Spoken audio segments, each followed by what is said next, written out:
I went from Champ 2 to GC in only 5 days. To do that, I used a warm-up routine designed to make me faster, more mechanical, and more consistent. But what should you be practicing to improve? There's 4 basic elements any training routine should have: progressive overload, specificity, consistency, and sustainability. Progressive overload simply means, can I scale this training style as I get better? If you're lifting weights and never go up in weight, or add more reps, you're leaving gains on the table. If you're just doing the easiest training packs and ring maps you can find, it's like you're curling 1-pound dumbbells and expecting muscle growth. It's just not going to happen. Specificity means training individual elements of your gameplay before putting it all together. Pros spend most of their time just grinding out free play in their training. They already have all the individual elements. They're just focusing on speed and consistency. Me and you still need to practice the individual elements. Consistency is arguably the most important. If you can't stick to training, then you'll improve far more slowly than someone who does. You'll still improve, and you may be able to rank up, but you could be doing it much faster. Finally, sustainability is what allows you to be consistent.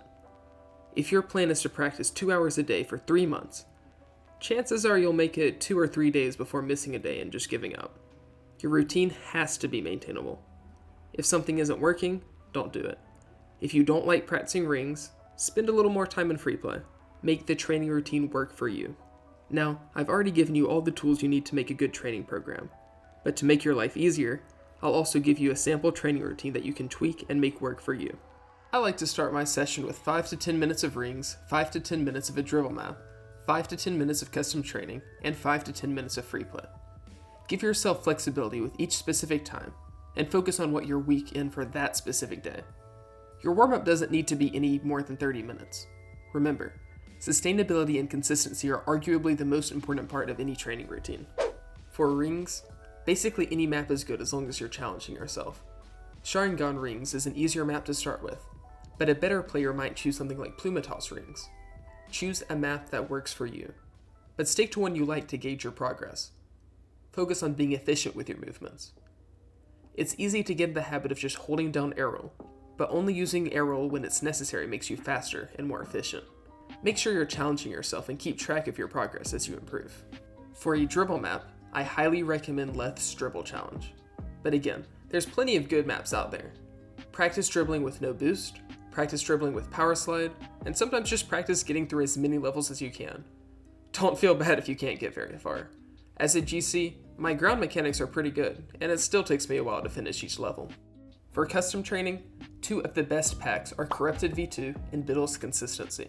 Personally, I alternate which one I practice each day. Use Corrupted V2 to practice more complicated mechanics like double taps, and use Biddles Consistency to practice placement and power on simpler shots. Note that I didn't say easier shots. Don't think about Biddles Consistency being easier than Corrupted V2. For Corrupted V2, most of the shots require more complicated mechanics, but to maximize your improvement from training packs, take the time in Biddles Consistency to place your shot well and with power. I find Corrupted V2 more fun, but you'll practice the main mechanics you need to rank up in Biddles Consistency. Corrupted V2 is still profitable though, as at some point you will need to learn these mechanics to keep up. Before touching ranked, you need to put it all together in free play. In free play, don't just go for aerial plays, and don't just bang the ball around. Focus on how you're touching the ball, where you want it to go, and how much power you're getting. Don't be afraid to take time on the ball, too. Practice bounce dribbles and ball carries. You can still practice air mechanics when it fits into the play. Just don't make it your whole routine.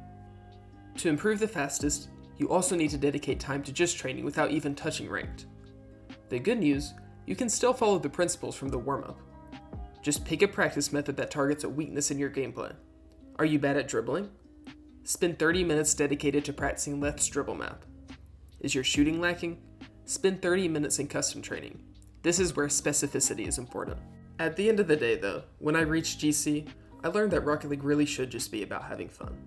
The way I have the most fun is by being competitive. I genuinely hardcore when I'm playing with friends. But you can still have fun in your training. Throw on some music you like or an audiobook. Just something that you can listen to while still being able to dedicate the majority of your focus to the game. If you enjoyed this video, please consider subscribing because quite literally 0.5% of my audience is subscribed.